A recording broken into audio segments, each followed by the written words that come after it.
Սա քեզ քո գյուղի տոմսի համար է, մոռացիր մեր հասցեն, ասաց որդիս շրջվելով։ Հարսս արհամարհանքով գլխով արեց։ Ես մնացի մենակ կայարանում, ծռված թղթադրամը ձեռքիս։ Բայց երբ իմ ավտոբուսը շարժվեց, ես հավաքեցի համարը, և 1 ժամ անց նրանց քարտերը արգելափակվեցին, իսկ նրանց բնակարանի դռան առջև կանգնած էին մարդիկ։ Ընկերներ, գրեք, թե որ քաղաքից եք և քանի տարեկան եք, շատ հետաքրքիր է ովքեր են մեզ դիտում։ Հաճելի լսում։ Արդեն 3-րդ տարին է, ինչ ապրում եմ այնպիսի աշխարհում, որից հոտ է գալիս այնպես, ինչպես ես սովոր չեմ։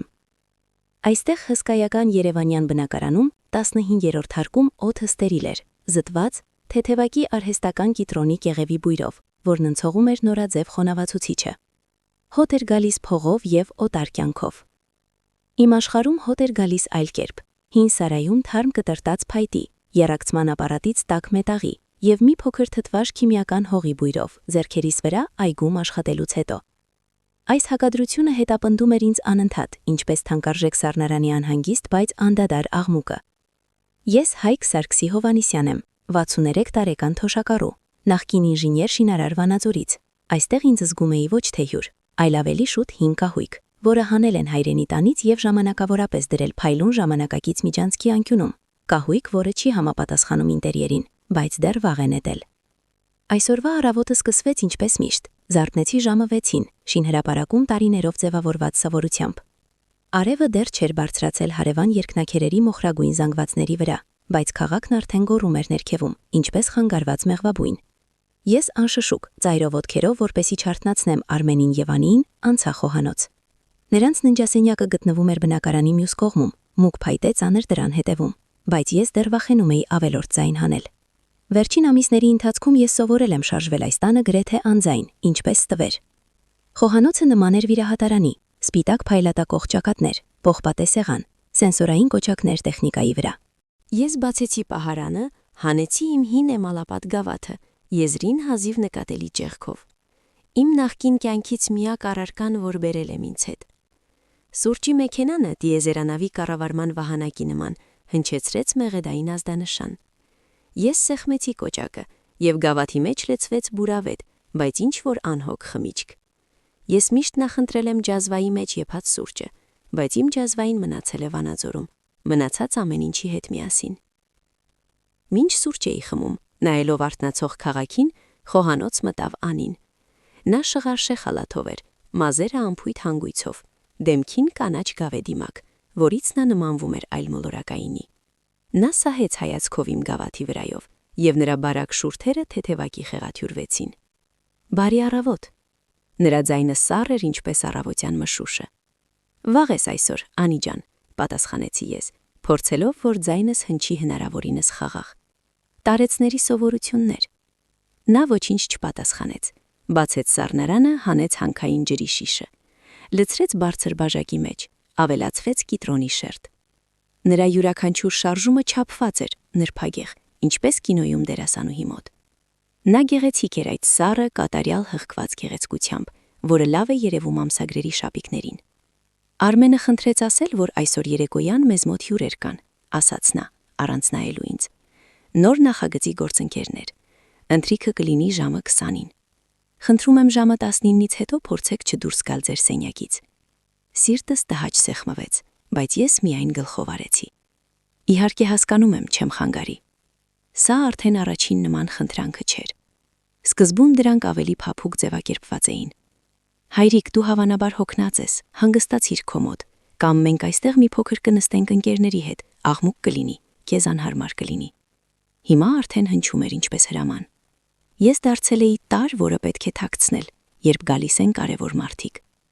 Ես խմեցի սուրճս, մանրակրկիտ լվացի գավաթը և դրեցի տեղը։ Լվացարանում արդեն կանգնած էր նրա բաժակը։ Ես լվացի նաև այն։ Սա դարձել էր իմ չգրված կանոնը, մաքրել իմ հետևից և հնարավորության դեպքում նրանցից հետո, որպեսզի ավելի քիչ առիթ լինի դժգոհության։ Ես վերադարձա իմ սենյակ, այն բնակարանի ամենափոքրն էր, նախկին հագուստի սենյակ։ Պատուհանը բացվում էր ներքին բակ ձորի վրա, ուստի արևի լույսը գրեթե չէր հասնում այստեղ։ Պատին կախված էր միակ լուսանկարը, պարզ փայտե շրջանակով։ Ես, իմ հանգուցյալ կինը Լուսինեն և փոքրիկ Արմենը ձեռքերումս։ Նա այն ժամանակ 5 տարեկան էր։ Մենք կանգնած էինք մեր հին տան ֆոնին Վանաձորում, այն տան, որ ես կառուցել էի իմ ձեռքերով։ Լուսինեն ժպտում էր, եւ նրա աչքերում արտացոլված էր մեր պարզ, բայց իսկական երջանկությունը։ Ես մատով անցա նրա դեմքի վրայով լուսանկարում։ Տեսնում ես, Լուսինե ջան, ինչպես է մեր որդին բարձրացել, շշնջացի ես։ Երևանում ապրում է մեծ տնօրեն, միայն հայրիկի համար տեղը նրա կյանքում կարծես ավելի ու ավելի փոքրանում է։ Ես դուրս եկա միջանցք ողջունելու։ Բարև, որդի, ինչպես է աշխատանքը։ Նա միայն մի հայացք գցեց ինձ, դեմքը նտահոգ էր, բայց միաժամանակ գոհ։ Բարև հայրիկ, նորմալ ենք պտտվում։ Այսօր ստորագրեցինք նախնական պայմանագիր նոր օբյեկտի համար։ Եթե ամեն ինչ լավ գնա, 1 տարուց կկրկնապատկենք շրջանառությունը։ Դա լավ է, ասացի ես անկեղծորեն։ Այո, ձևականորեն ես 100%-ով սեփականատեր էի նորակառույց ընկերության, այն ընկերության, որը հիմա միլիոններ էր բերում եւ թույլ էր տալիս նրանց ապրել այս բնակարանում, վարել թանկարժեք մեքենաներ եւ թաքցնել ինձ հագուստի սենյակում, երբ գալիս են հյուրեր։ Կարծես նա արդեն մոռացել էր, որ սա ոչ միայն ձևականություն է, կամ ավելի վատը, երբեք չի համարել դա լուրջ բան։ Երեկոյան, ինչպես հրամայվել էր, ես նստած էի իմ սենյակում։ Հյուրասենյակից հնչում էին ձայներ, ծիծաղ, բաժակների զնգոց։ Ես փորձում էի կարդալ, բայց տողերը պղտորվում էին աչքիս առջև։ Ես լսում էի, թե ինչպես է Արմենը հպարտորեն պատմում ընկերության հեռանկարների, շինարարության նոր տեխնոլոգիաների, միլիոնանոց պայմանագրերի մասին։ Նա խոսում էր այնպես, կարծես ինքն էր ամեն ինչ ստեղծել զրոյից, կարծես չկար իմ վանաձորյան տունը, վաճառված վերջին աղյուսը, չկային իմ 40-ամյա խնայողությունները, ներդրված նրա ստարտափում։ Ես փակեցի աչքերս եւ զգացի, թե ինչպես է ներսում բարձրանում խուլ, սառը վիրավորանքը։ Այն կուտակվում էր ամիսներ շարունակ, կաթիլ, եւ այսօր կարծես բաժակը սկսնել էր լցվել։ Ես դեռ չգիտեի ինչ անել, բայց առաջին անգամ այս 3 տարվա ընթացքում հասկացա, որ այլևս չեմ կարող մնալ պարզապես տվեր, ինչ որ բան պետք է փոխվեր, եւ այդ փոփոխությունը ինչպես զգում էի ցավուտ էր լինելու բոլորի համար։ Երեկոյան հյուրասիրությունը ձգվում էր։ Հյուրասենյակից ծիծաղն ավելի բարձր էր դառնում, երաժշտությունը ավելի ներհուժող։ Ես նստած էի իմ փոքրիկ սենյակում եւ զգում էի ինձ կալանավորված իմ սեփական տանը, կամ ավելի ճիշտ այն տանը, որը գնվել էր իմ տան վաճառքից ստացված գումարով։ Երեկոյան կբացատրեմ ամեն ինչ։ Դու մեզ մոտ հիմնադիր ես, այնուամենայնիվ։ Նա ժպտաց եւ այդ ժպտիտում ինչ որ բան նվաստացուցիչ կար, կարծես խոսում էր ինչ որ զվարճալի պաշտոնականության մասին։ Ես գլխով արեցի, իսկ ներսում ամեն ինչ սառեց։ Հիմնադիր, ուրախ եմ քեզ համար։ Այո, նա թուլացրեց փողկապը։ Անին ասաց քեզ երեկոյի մասին։ Այո, իհարկե, չեմ խանգարի։ Հրաշալի։ Նա արդեն գնում էր դեպի ննջասենյակ, կորցնելով ինձ հանդեպ ամեն հետաքրքրությունը։ Այո, վաղը պետք է գնանք։ Ընկերության համար մի թուղթ պետք է ստորագրել։ Պատուհանից դուրս ծիրանի ծառերն էին ծաղկում, եւ նրանց քաղցր բույրը ներս էր գալիս օդափոխիչի միջով։ Արմենը նոր ժամանած Երևանից լի էր էնտուզիազմով։ Նա սեղանի վրա դրեց տպագրված թղթեր, գրաֆիկներ, բիզնես պլան։ Հայրիկ, հասկանում ես սա ինչ հնարավորություն է։ Նրա աչքերը վառվում էին։ Երևանի շինարարական շուկան հիմա վերելքի վրա է։ Իմ մոտ գաղափար կա, կապեր կան։ Պետք է միայն սկզբնական կապիտալ։ Բանկերը գաղափարի տակ վարկ չեն տալիս, նրանց գրավ է պետք, երաշխավորներ։ Անին նստած էր կողքին, սեղմելով նրա ձեռքը եւ նայում էր ինձ հույսով։ Մենք ամեն ինչ կվերադարձնենք, տոկոսներով։ Արմենը այնքան տաղանդավոր է, նրա մոտ ամեն ինչ կստացվի։ Ես նայում էի նրանց, իմ միակ որդուն, նրա երիտասարդ կնոջը եւ նրանց աչքերում տեսնում էի երազանք։ Այն երազանքը լավագույն կյանքի մասին, որի համար ես ինքս ամբողջ կյանքս աշխատել էի առանց հանգստի։ Ինչքան է պետք, հարցրի ես, թեև արդեն գուշակում էի, թե ուր է տանում խոսակցությունը։ Արմենը խոր շունչ քաշեց։ 20 միլիոն, դա նվազագույնն է։ Օֆիսի վարձակալություն, գրանցում, առաջին աշխատավարձերը թիմին։ 20 միլիոն, իմ հաշվին կար մոտ 8-ը, ամեն ինչ կարողացել էի խնայել 40 տարվա աշխատանքի ընթացքում։ Մնացածը իմ եռասենյական բնակարանն էր Վանաձորի կենտրոնում, իմ ամրոցը, իմ տունը, որտեղ յուրաքանչյուր մեխը խփել էի ես, որտեղ պաստառների վրա մնացել էին Արմենի հասակի նշանները, որտեղ օդում դեռ թափարում էր Լուսինեի ծիծաղի օգին։ Ես կվաճառեմ բնակարանը, ասացի ես այն ժամանակ հանգիստ, եւ այդ որոշումը ծնվեց ոչ թե գլխում, այլ սրտում, եւ կավելացնեմ իմ խնայողությունները, ձեզ կբավականացնի։ Արմենը վեր թռավ գրկեց ինձ։ Հայրիկ, ես գիտեի, որ դու կհավատաս ինձ։ Չես զղջա, ազնվորեն։ Մենք քեզ կտանենք Երևան, կգնենք հսկայական բնակարան, քեզ համար կլինի լավագույն սենյակը։ Դու կլինես մեր պատվավոր հյուրը, մեր տալիսմանը։ Անին արցունքոտվեց։ Շնորհակալություն, դուք աշխարհի ամենալավ հայրն եք։ Նրանք այդ պահին այնքան անկեղծ էին թվում, թե ինձ այդպես էր թվում։ Ես ամեն ինչ վաճառեցի։ Բնակարանը գնաց 17 միլիոնով, ավելացրի խնայողություններս եւ մեկնեցինք Երևան։ Առաջին ժամանակ ապրում էինք Վարչով, տեղը նեղ էր, բայց ընկերական։ Ես օգնում էի Արմենին փաստաթղթերով, ընկերության գրանցմամբ։ Հենց այդ ժամանակ իմ ընկեր փաստաբան Սեմյոնը, ում հետ ընկերացել էինք դեռ ինստիտուտի ժամանակներից, խորհուրդ տվեց. «Հայկ, հիմար մի եղիր, ամեն ինչ ձևակերպիր քո անունով։ Դու միակ ներդրողն ես, թող որդիդ լինի գլխավոր տնօրեն, թող կառավարի, բայց հիմնադիրը դու պետք է լինես։ Կյանքը բարդ բան է, ամեն ինչ կարող է պատահել։ Ես այդպես էլ արեցի»։ Արմենը չարարկեց։ Նրա համար դա պարզ սևականություն էր։ Գլխավորն այն էր, որ գումարը կար եւ գործը շարժվեց։ Այս ծանր ու հստակ հիշողությունը քաշեց հետևից մեկ ուրիշը, ավելի կարճ եւ ավելի վերջերս։ 6 ամիս առաջ, երբ ընկերությունն արդեն կայացել էր եւ կայուն եկամուտ էր բերում, ես մի անգամ ընթրիքի ժամանակ ասացի. «Որդի, հիշում ես, դու խոստացել էիր, որ ես կունենամ իմ սենյակը, գուցե նայենք ավելի մեծ տարբերակներ։ Իմը մի փոքր նեղ է, պատուհանն էլ բակի կողմ է»։ Արմենն այդ ժամանակ շրջեց հայացքը, իսկ Անին խոսք առավ. «Դուք հասկանում եք, որ Երևանում անշարժ գույքի գները խենթի մակարդակի վրա են։ Մենք հիմա ամբողջ գումարը ներդնում ենք բիզնեսի զարգացման մեջ։ Եվ ինչ է պետք ձեզ մեծ սենյակ։ Դուք գրեթե ամեն ժամանակ այնտեղ եք նստում, կարդում։ Դա հարմարավետ է, հանգիստ»։ Նա ասաց դա այնպիսի քաղցր ժպիտով, որ հակառակը ասել անհնար էր։ Ես լռեցի, զգալով ինձ հիմար իմ խնդրանքով։ Խոստումը մոռացվել էր, հետ մղվել կողմ, ինչպես անպետք իր։ Եվ անմիջապես հետո եկավ եւս մեկ խոց։ 1 ամիս առաջ խնդրեցի Արմենից մի քիչ գումար։ Իմ թոշակը փոքր էր եւ գրեթե ամբողջը գնում էր հոդերի դեղերի եւ մանր անձնական կարիքների վրա։ Պետք էին նոր կոշիկներ։ Հները արդեն ամբողջովին քայքայվել էին։ «Հայրիկ, դու հո գիտես, հիմա յուրաքանչյուր կոպեկը հաշվի մեջ է», ասեց նա առանց հայացքը հեռախոսից կտրելու։ «Շուտով հարկային ժամանակաշրջան է, վճարումներ, թող հետո»։ Ես չպնդեցի։ Գնացի եւ 5 կոշիկներս տարա վերանորոգման։ Իսկ 2 օր հետո Անին տուն եկավ նոր պայուսակով, որը ինչպես հետո պատահաբար տեսա ինտերնետում, արժեր իմ 50 զույգ կոշիկի գինը։ Ես թափ տվի գլուխս, վերադառնալով իմ մութ սենյակը։ Հյուրերը հյուրասենյակում սկսել էին հրաժեշտ տալ։ Լսում էին նրանց բարձր ձայները։ Շնորհակալություն հրաշալի երեկոյի համար։ Երբ վերջին զույգը գնաց, բնակարանում հաստատվեց լռություն։ Իմ սենյակի դուռը բացվեց։ «Հայրիկ, չես քնել»։ Արմենն էր։ «Ոչ, կարդում եմ»։ Նա մտավ, նստեց մահճակալի եզրին։ Նրանից հոտ էր գալիս թանկարժեք հոծանելիք եւ գինի։ «Լսիր, այսպիսի բան կա. վաղը պետք է ստորագրեմ լիազորագիր իմ անունով, որպիսի ես կարողանամ ընկերության շահերը ներկայացնել առանց քո անձնական ներկայության, թե չէ անհարմար է քեզ ամեն անգամ անհանգստացնել»։ Նա ասում էր դա ինչ-որ աննշան, ինքնըստինքյան բանի մասին, բայց ես այս բոլոր հիշողություններից հետո նրա խոսքերում լսեցի բոլորովին այլ բան։ Նա ուզում էր ինձ ամբողջությամբ հեռացնել գործերից, վերցնել վերջինը ինչ ունեի, ընկերության հետ իրավական կապը, ընկերությունը, որ ես էի ստեղծել։ «Լավ որդի», ասացի ես հարց ձայնով, ուղիղ նայելով նրա աչքերին։ «Վաղը ուրեմն վաղը»։ Նա գլխով արեց, գոհ իմ հնազանդությունից, եւ գնաց։ Իսկ ես մնացի նստած լռության մեջ, եւ սառը պարզություն լցվեց գլխիս։ Հասկացա, որ սա ոչ պարզապես մոռասկոտություն է, կամ երիտասարդական էգոիզմ։ Սա ռազմավարություն էր, դանդաղ մեթոդիկ եղանակով ինձ դուրս մղելը նրանց կյանքից, եւ ես պետք է ինչ-որ բան ձեռնարկեի, մինչեւ նրանք ինձ ամբողջությամբ դուրս չէին մղել։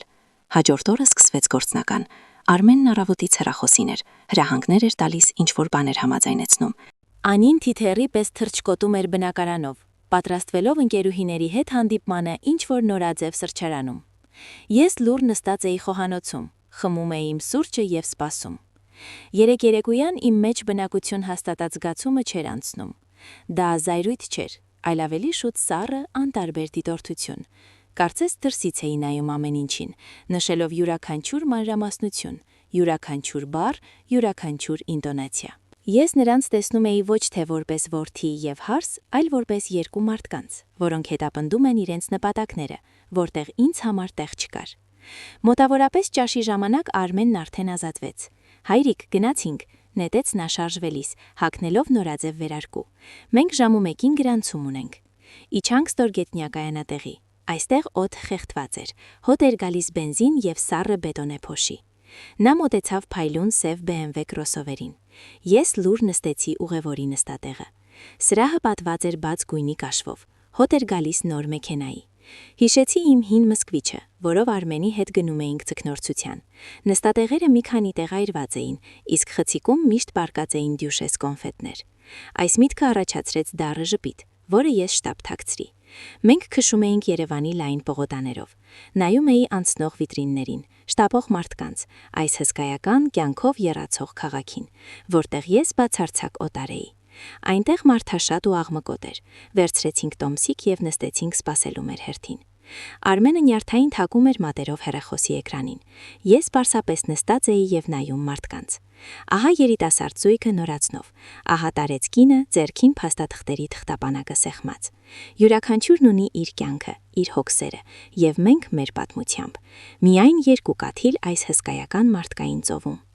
Հայրիկ, ահա, Արմենը ինձ մի քանի թերթ թղթեր տվեց։ Սա գլխավոր լիազորագիր է, կարդա եթե ուզում ես։ Ես վերցրի թղթերը։ Իրավական տեքստը խիտ էր, սեղմ, բայց ես որպես ինժեներ սովոր էի աշխատել փաստաթղթերի հետ։ Սկսեցի դանդաղ ուշադիր կարդալ, կառավարել եւ տնօրինել սահմանափակ պատասխանատվությամբ ընկերության ողջ գույքը եւ նորակառույց նախագիծը, կնքել ցանկացած գործարքներ, բացել եւ փակել հաշիվներ, ստանալ դրամական միջոցներ, ներկայացնել շահերը բոլոր պետական եւ դատական մարմիններում։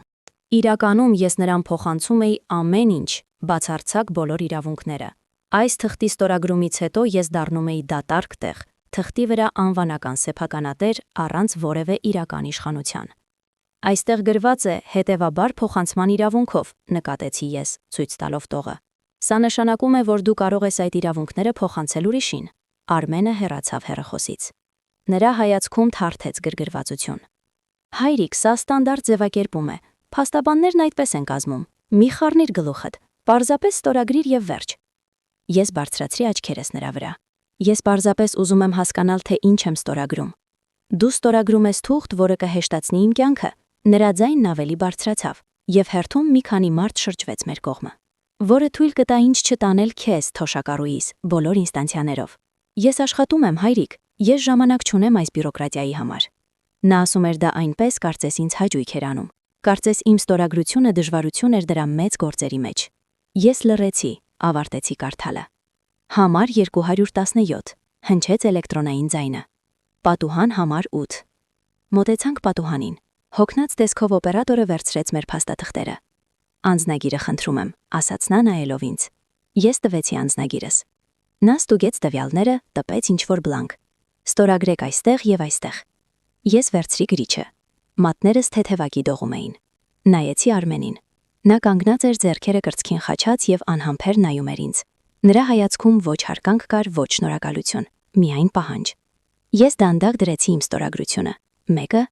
երկրորդը։ Աղջիկը դրեց գնիքը։ Վերջ, ասաց նա։ Լիազորագիրը պատրաստ կլինի 5 աշխատանքային օրից։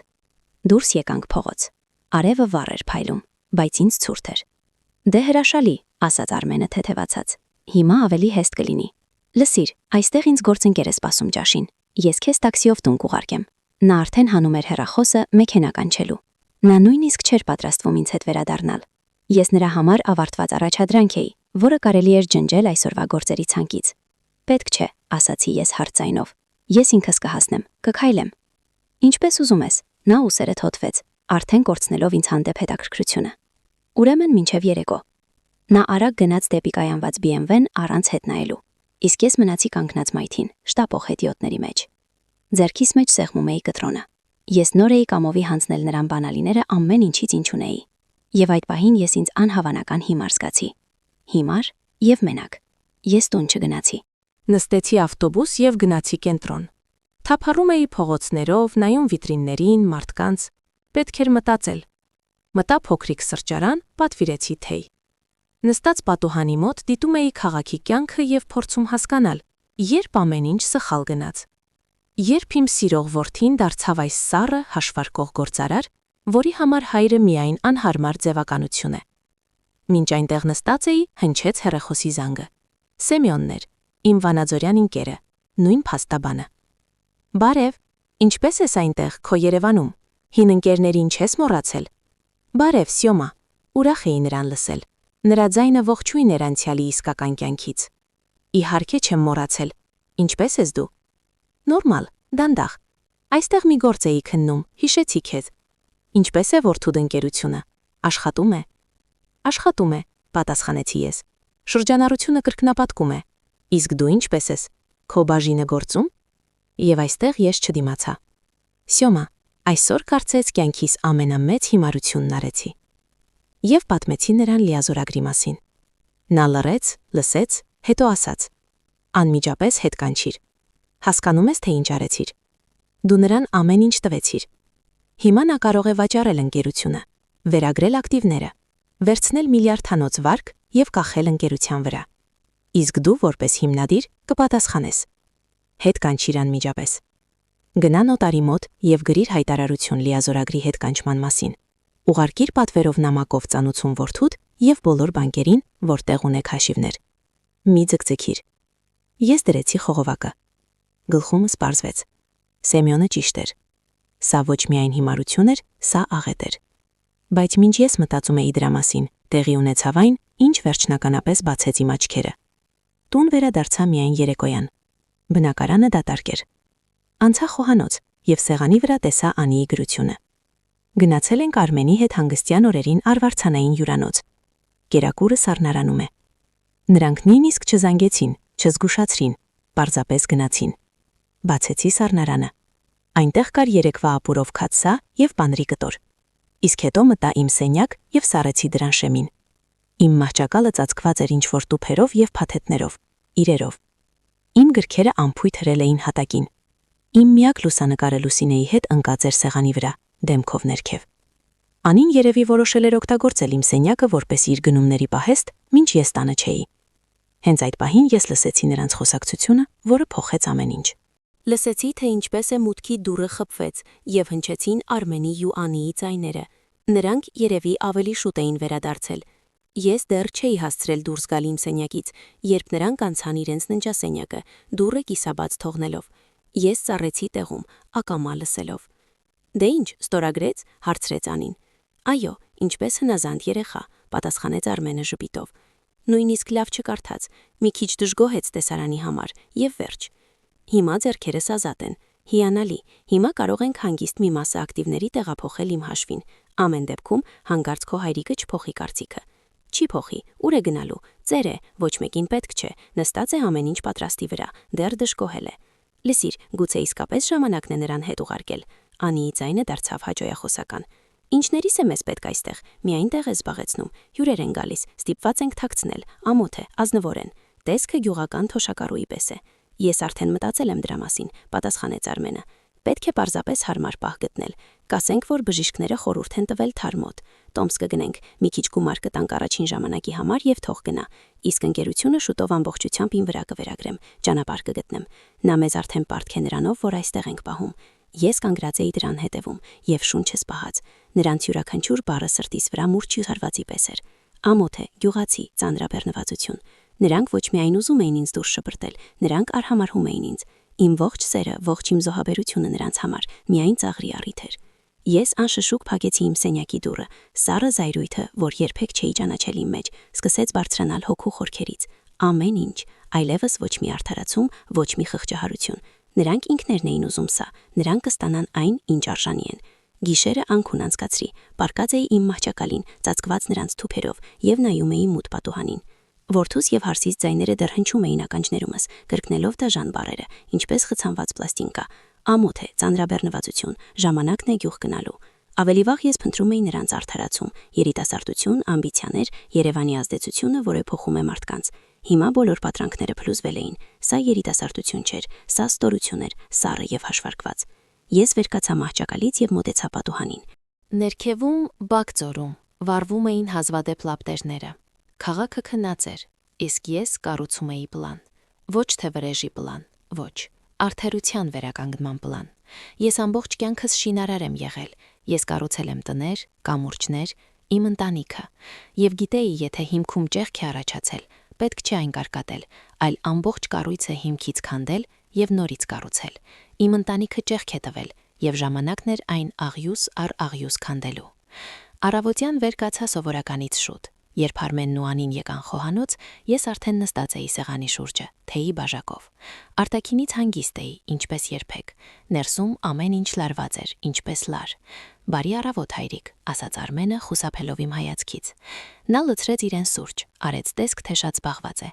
Մենք երեք շուտ վերադարձանք, մտցրեց Անին կեղծ ուրախությամբ։ Որոշեցինք, որ արվարձանում ձանձրալի է։ Նկատեցի, հարթ պատասխանեցի ես։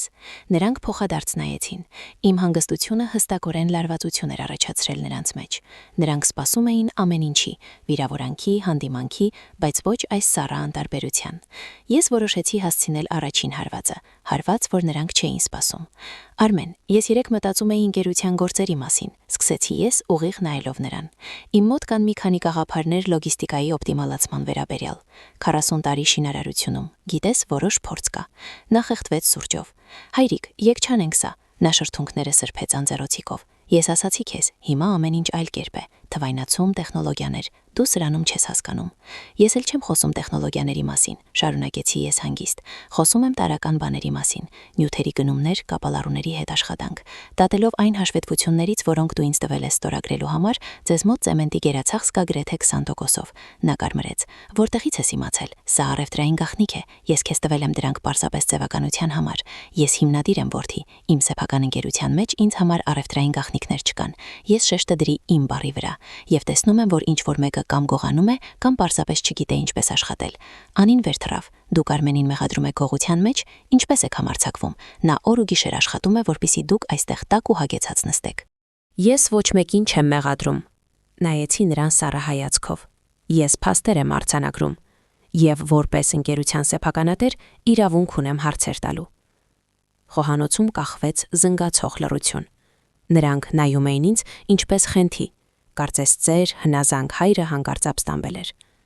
Գիտես ինչ, հայրիկ, շշնջաց Արմենը վեր կենալով սեղանից։ Բավական է, դու ոչինչ չես հասկանում ժամանակակից բիզնեսից։ Քո խորհրդային մեթոդները այստեղ ոչ մեկին պետք չեն։ Լավ կլինի մտածես, թե ինչպես չխանվարես մեզ, այլ ոչ թե մտնես քո հիմար գաղափարներով։ Նա վերցրեց իր պորտֆելը եւ ուղղվեց դեպի ելք։ Մենք դեռ կխոսենք սրա մասին երեկոյան։ Նետեցի ես նրա հետևից։ Մեզ խոսելու բան չկա, գոռաց նա արդեն միջանցքից եւ խփեց դուղը։ Անին մնաց կանգնած խոհանոցի մեջտեղում, բրունցեները սեղմած։ Նրա դեմքը խեղաչուրվեց զայրույթից։ Դուք ամեն ինչ փչացնում եք, ասաց նա։ Նա այնքան նյարդայնանում է ձեր պատճառով։ Նրա մոտ կարևոր գործեր են, իսկ դուք մտնում եք ձեր մանր տնտեսությամբ։ Ես դանդաղ վեր կացա։ Աղջիկս, այնինչ դու անվանում ես մանր տնտեսություն, իմ աշխարհում կոչվում է կարգ ու կանոն։ Իսկ այնինչ դուք անվանում եք կարևոր գործեր, շատ շուտով կարող է ավարտվել մեծ խնդիրներով։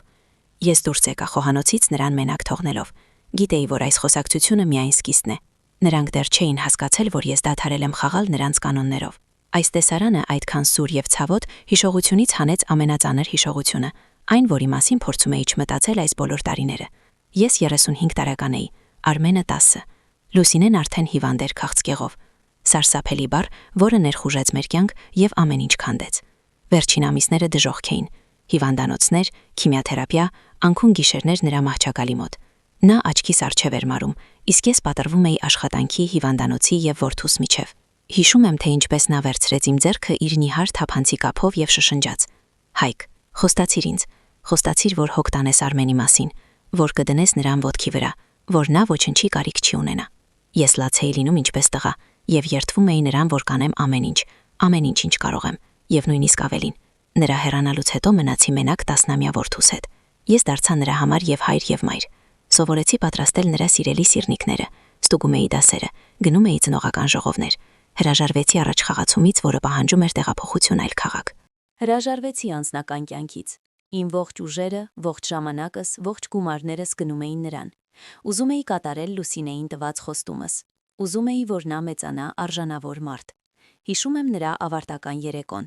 Նա կանգնած էր բեմում, գեղեցիկ, ինքնավստահ, ատեստատը ձեռքին։ Ես նստած էի դահլիճում եւ զգում էի, թե ինչպես է հպարտությունը փքեցնում կրծքիս։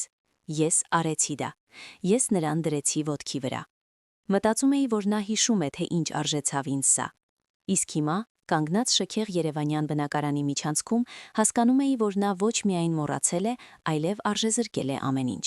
Իմ ողջ կյանքը, իմ բոլոր զոհաբերությունները նրա համար դարձել էին պարզապես խորհրդային մեթոդներ, ինչ որ հին, անպետք խանգարող բան, նրա փայլուն ժամանակակից կյանքին։ Վերադարձա իմ սենյակ եւ հանեցի հեռախոսը։ Հավաքեցի Սեմյոնի համարը։ Սյոմա, բարև։ Ես եմ, Հայկը։ Սպասում էի քո զանգին։ Մտածել ես։ Այո, ասացի ես վճռականորեն։ Այսօր ինքս եմ հետ կանչում լիազորագիրը։ Ճիշտ որոշում է։ Թելադրիր նոտարի հասցեն, ես կպատրաստեմ փաստաթղթերը։ Ես թելադրեցի։ Եվ էլի Սյոմա, բարձրացրու ընկերության բոլոր թղթերը, վերջին 3 տարվա բոլոր ֆինանսական հաշվետվությունները, ինձ պետք է լիակատար աուդիտ։ Կարվի, պատասխանեց նա։ Պահպանիր ինքդ քեզ ընկեր։ Ես դրեցի խողովակը։ Սառը վճռականություն լցրեց ինձ։ Նրանք ուզում էին պատերազմ, նրանք կստանան այն։ Միայն կպայքարեմ իմ տարածքում եւ իմ կանոններով, պատվի, կարգու կանոնի եւ օրենքի կանոններով, այն նույն խորհրդային մեթոդներով, որոնք նրանք այդքան արհամարհում էին։ Մեր առավոտյան բախումից հետո օրերը վերածվեցին սառը պատերազմի։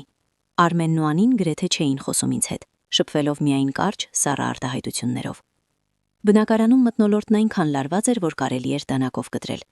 Նրանք շրջում էին տանը ինչպես երկու ստվերներ, լի արդարացի զայրույթով, իսկ ես պատասխանում էի ընդգծված անշարժ հանգստությամբ։ Շարունակում էի վեր կենալ ժամը 6-ին, խմել թեյի իմ 5 գավաթից, կարդալ թերթեր։ Վարվում էի այնպես, կարծես ոչինչ չէր պատահել, եւ դա կարծես ավելի էր զայրացնում նրանց։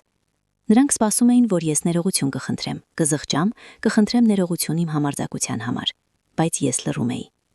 Երկուշաբթի օրը, ինչպես խոստացել էի Սեմյոնին, գնացի նոտարի մոտ։ Գրասենյակը տան մոտ էր հին շենքում բարձր առաստաղներով։ Նստած էի հերթում, նայում էի պատերի վրա ժամանակից մտնած նկարներին եւ զգում էի բացարձակ հանգստություն։ Որոշումն ընդունված էր եւ հետդարձի ճանապարհ չկար։ Նոտարը տարեց տղամարդը ակնոցներով, ուշադիր լսեց ինձ, ուսումնասիրեց փաստաթղթերը եւ առանց ավելորդ խոսքերի կազմեց գլխավոր լիազորագրի հետ կանչման հայտարարություն։ Ձեր լիազոր ներկայացուցչին կտեղեկացնենք պատվերով նամակով, ստացման ծանուցմամբ, ասաց նա դնելով պետական կնիքը փաստաթղթի վրա։ Նաև խորհուրդ եմ տալիս անձամբ տեղեկացնել բոլոր բանկերին, որոնց հետ աշխատում է ձեր ընկերությունը։ Այդպես էլ կանեմ, գլխով արեցի ես։ Դուրս եկա գրասենյակից կատարված պարտքի զգացումով։ Առաջին քայլն արված էր։ Ես վերադարձրել էի ինձ վերահսկողությունը։ Հիմա մնում էր սպասել արձագանքին։ Ծանուցումը Արմենին հասավ չորեքշաբթի օրը։ Ես տանն էի, երբ դուռը զանգեց փոստատարը։ Անին բացեց դուռը, ստորագրեց ստացման համար եւ բերեց հյուրասենյակ սպիտակ պետական ծրարը։ Սա քեզ է եկել, նետեց նա սեղանին Արմենի առջև։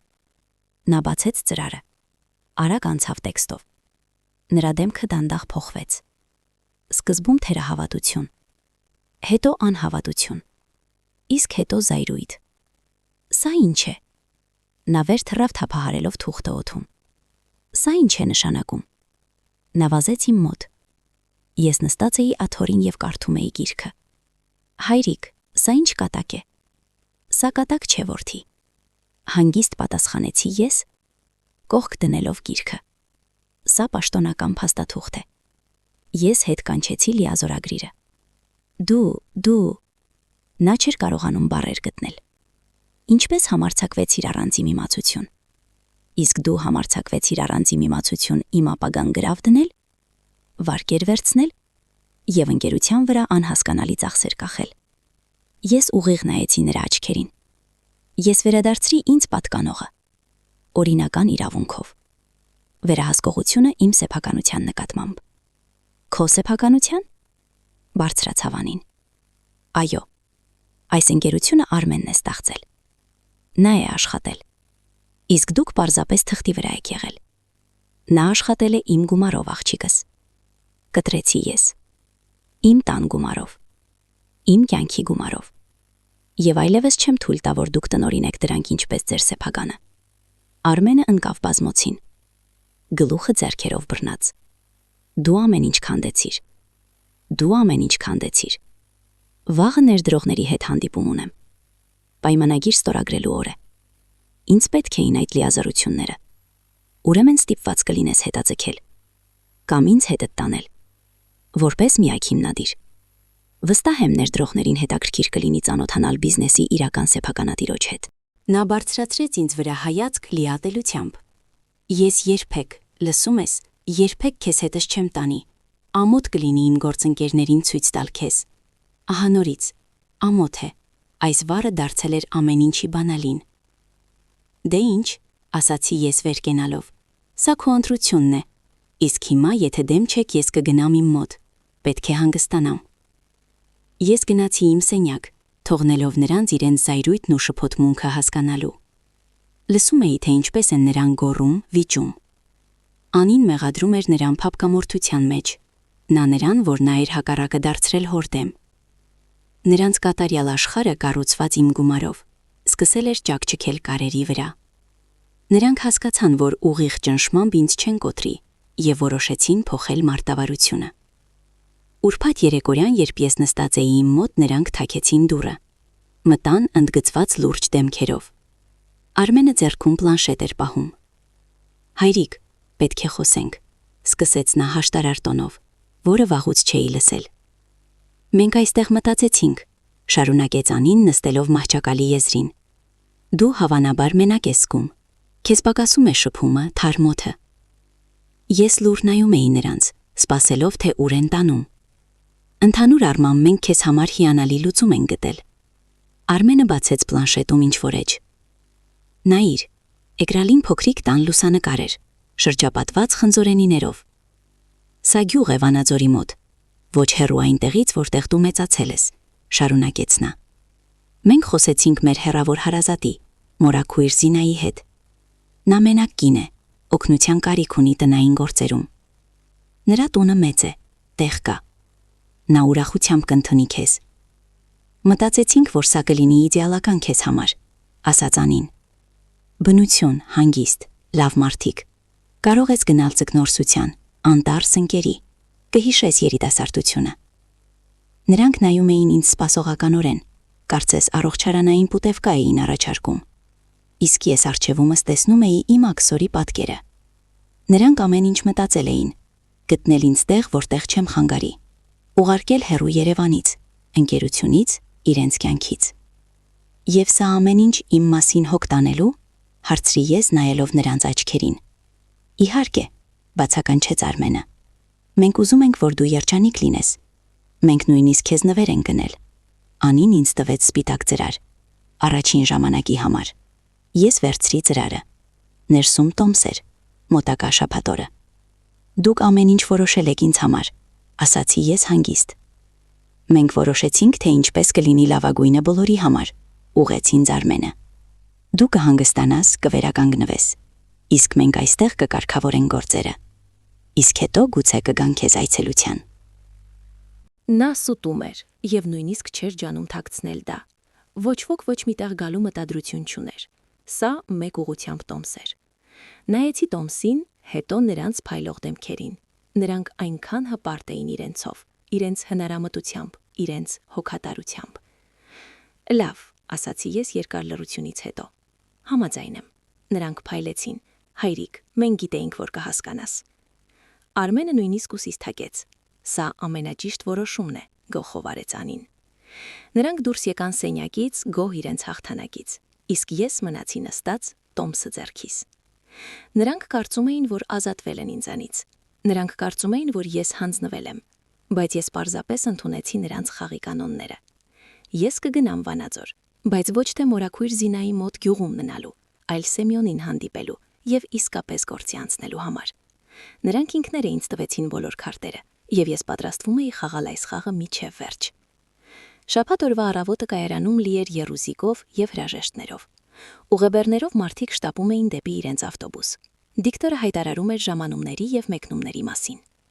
Օդում կախված էր խառը հոտ, սուրճի, ճանապարհային փոշու եւ ինչ-որ անորոշ անհանգստության։ Ես կանգնած էի կայարանում, Երևան-Վանաձոր ավտոբուսի մոտ, ձեռքիս փոքրիկ ճանապարհային պայուսակը։ Ներսում միայն ամենաանհրաժեշտն էր՝ փոխվող սպիտակեղեն, գիրք, փաստաթղթեր եւ Լուսինեի հին լուսանկարը։ Արմենն ու Անին կանգնած էին կողքիս։ Նրանք խաղում էին հոգատար երեխաների դերը, հայրիկին ուղեկցելով արժանի հանգստի։ Անին նույնիսկ արևային ակնոցներ էր հագել, թեև արևը հազիվ էր ներթափանցում առավոտյան մշուշի միջով։ Արմենը զսպված էր, ժամացույցին էր նայում։ «Դե ինչ, հայրիկ», ասաց նա, փորձելով, որ ձայնը ուրախ հնչի։ «Պետք է գնաս, մի ձանձրանա այնտեղ, զանգիր, եթե ինչ-որ բան»։ Եթե ինչ-որ բան, այս արտահայտությունը կախվեց օդում։ Եթե ինչ-որ բան պատահի, եթե գումար պետք լինի, եթե վերանայեմ մենակ մեռնելու որոշումս օտար տանը։ Գիտեի, որ նա իմ զանգին չի սպասում, սա պարզապես դատարկ անիմաստ արտահայտություն էր։ «Մորաքույր Զինան կհանդիպի քեզ Վանաձորի կայարանում», ավելացրեց Անին։ «Մենք ամեն ինչ բացատրել ենք նրան, շատ լավ կին է»։ Նայում էի նրան իր կատարյալ մակիաժով, թանկ կաշմիրե վերարկուով եւ մտածում, թե որքան հեշտ է նա ստում։ Նա խոսում էր մորաքույր Զինայի մասին, որին երբեք կյանքում չէր տեսել, այնպիսի ջերմությամբ, կարծես դա իր իսկ տատիկն էր։ Դե, ժամանակն է, ասացի ես։ Սպասում էի, որ որդիս կգրկի ինձ հրաժեշտի պահին, որ գուցե վերջին պահին նրա մեջ ինչ-որ մարդկային բան արթնանա, բայց նա պարզապես ձեռքը մեկնեց։ Ես սեղմեցի այն, սառը եւ անտարբեր էր։ Դե հայրիկ, հաջողություն, ասաց նա, շրջելով հայացքը։ Եվ հետո տեղի ունեցավ այն, ինչ դարձավ վերջին մեխը, խփված իմ հայրական զգացմունքների դագաղի կափարիչին։ Արմենը ձեռքը տարավ իր սպորտային վերնաշապիկի ներքին գրպանը, հանեց դրամապանակը, հանեց մի քանի թղթադրամ եւ անփույթ ծռեց դրանք։ Դե, ժամանակն է, ասացի ես։ Սպասում էի, որ որդիս կգրկի ինձ հրաժեշտի պահին, որ գուցե վերջին պահին նրա մեջ ինչ-որ մարդկային բան արթնանա, բայց նա պարզապես ձեռքը մեկնեց։ Ես սեղմեցի այն, սառը եւ անտարբեր էր։ Դե հայրիկ, հաջողություն, ասաց նա, շրջելով հայացքը։ Եվ հետո տեղի ունեցավ այն, ինչ դարձավ վերջին մեխը, խփված իմ հայրական զգացմունքների դագաղի կափարիչին։ Արմենը ձեռքը տարավ իր սպորտային վերնաշապիկի ներքին գրպանը, հանեց դրամապանակը, հանեց մի քանի թղթադրամ եւ անփույթ ծռեց դրանք, խցկելով իմ հին վերարկուի գրպանը։ Ահա, առաջին ժամանակի համար պահիր, այլևս ոչինչ չես ստանա մեզանից հայրիկ։ Ես ձեռքս իջեցրի գրպանը եւ շոշափեցի այդ թղթադրամը։ Այն խոնավ եւ տաք էր նրա մատներից։ Իսկ սա, ասաց նա, ընդմիջում անելով, բառեր ընտրելով, սա քեզ քո գյուղի Տոմսի համար է, մոռացիր մեր հասցեն։ Նա ասաց դա հանգիստ, գրեթե շշնջալով, որպիսի հետիոտները չլսեն։ Ասաց եւ շրջվեց։ Անին, կանգնած կողքին, արհամարհանքով գլխով արեց հաստատելով նրա խոսքերը։ Նրա դեմքը արևային ակնոցների հետևում անթափանց էր, ինչպես դիմակ։ Ես մնացի մենակ։ Նրանք շրջվեցին եւ գնացին դեպի ելք, առանց հետ նայելու։ Նրանց թանկ վերարկուները թարթում էին ամբոխի մեջ, հետո անհետացան։ Նայում էի նրանց հետևից եւ ներսումս դատարկություն էր։ Ոչ ցավ, ոչ զայրույթ, ոչ վիրավորանք։ Այս բոլոր զգացմունքները վերջին շաբաթներին այրվել էին մոխրի վերածվելով։ Մնացել էր միայն սառը զնգացող մոխիր։ Հանեցի գրպանից ծրված գումարը։ Դա մեկ թղթադրամ էր, 5000 դրամ։ Նա գնահատել էր իմ 40-ամյա հայրությունը, իմ վաճառված բնակարանը, իմ քանդված կյանքը 5000 դրամով։ Դառը անխոս շպտացի։ Ուղևոր, անցեք, մեկնումը մեկ րոպեից, շտապեցրեց վարորդը։ Ավտոբուսը շարժվեց, դանդաղ արագություն հավաքելով։ Պատուհանից անցնում էին կայարանի շենքերը, լարերը, մոխրագույն տները։ Նայում էի հեռացող Երևանին, քաղաքին, որը երբեք իմ տունը չդարձավ։ Ոչ մի ափսոսանք չէի զգում։ Զգում էի թեթևություն, կարծես հսկայական ծանր բեռ ընկավ ուսերից։ Հանեցի գրպանից այդ 5000-անոցը, հարթեցի այն։ Այն գրեթե նոր էր, խշխշացող։ Նայում էի նրան եւ գլխումս անցնում էին պատկերներ։ Ահա ես փոքրիկ Արմենին ձեռքերումս եմ պահում։ Ահա մենք նրա հետ օդային օծն ենք թռցնում։ Ահա ես նստած եմ նրա ավարտական երեկոյին, հազիվ զսպելով հպարտության արցունքները։ Իսկ ահա նա, մեծահասակ, հաջողակ, խցկում է ինձ այս ողորմելիքը եւ ասում՝ մոռացիր մեր հասցեն։ Ավտոբուսը արագություն էր հավաքում։ Հանեցի հեռախոսը։ Մարդկոցը գրեթե լի էր։ Գտա կոնտակտներում համարը։ Սեմյոն, փաստաբան։ Երկար չէի համարձակվում զանգել նրան։ Հուսով էի, որ կանցնի, որ Արմենի մեջ խիղճը կարթնանա, բայց հիմա հասկացա, որ հուսալու բան այլևս չկա։ Խիղճը այնտեղ վաղուց մեռել էր, եթե ընդհանրապես եղել է։ Նայում էի իմ արտացոլանքին պատուհանի մուտապակու մեջ։ Ինձ նայում էր տարեց, հոգնած տղամարդ, մոխրագույն մազերով եւ աչքերի շուրջ կնճիռներով։ Բայց այդ աչքերում պարտություն չկար։ Դրանց մեջ պողպատ էր։ Նույն պողպատը, որն ինձ օգնել էր 40 տարի բետոնից եւ երկաթից տներ կառուցել։ Նույն պողպատը, որը հիմա կօգնի ինձ վերակառուցել իմ սեփական կյանքի ավերակներից։ Հավաքեցի Սեմյոնի համարը։ Սյոմա, բալեր, Հայկն եմ։ Հայկ, արդեն անհանգստանում էի։ Որտեղ ես։ Ավտոբուսում եմ, պատասխանեցի ես։ Գնում եմ Վանաձոր։ Ինչ պատահեց։ Նրանք ինձ դուրս շպրտեցին։ Խողովակում լռություն կախվեց։ Հասկանալի է, ասաց Սեմյոնն ընդմիջումից հետո։ Նրա ձայնը դարձավ կոշտ։ Ուրեմն ժամանակն է եկել է։ Պլանը ուժի մեջ է։ Ուժի մեջ է, վճռական պատասխանեցի ես։ Սկսիր ամեն ինչ։ Լավ է։ 1 ժամից նրանց քարտերը կարգելափակվեն եւ նրանց բնակարանի դրան առջև կանգնած կլինեն իմ մարդիկ, պաշտոնական փաստաթղթերով։ Շնորհակալ եմ ընկեր։ Ոչ մի բանի համար։ Արդարությունը պետք է հաղթի։ Ես դրեցի խողովակը։ Հետ նետվեցի նստատեղի թիկունքին եւ փակեցի աչքերս։ Ձեռքումս դեռ սեղմում էի այդ 5000 դրամը, նրանց դավաճանության եւ իմ ազատության խորհրդանիշը։ Որոշեցի պահել այն հիշատակի համար, որպեսզի երբեք չմոռանամ այս օրը։ Օրը, երբ դադարեցի լինել հայր եւ նորից դարձա պարզապես Հայկ Սարգսի Հովանիսյան։ Մարդ, ումից խլել էին ամեն ինչ, բացի պատվից։ Իսկ նշանակում է, նրան մնացել էր ամենակարևորը։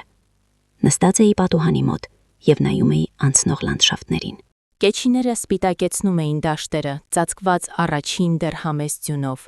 Փոքրիկ գյուղերը, որոնցից ծխնելուիզներից ծուխ էր բարձրանում, թվում էին հանգստության գղզյակներ այս հսկայական սառը աշխարհում։ Սա անցյալ կյանքից դեպի ինչ-որ նոր բան, դեպի անհայտություն տանող ճանապարհ էր։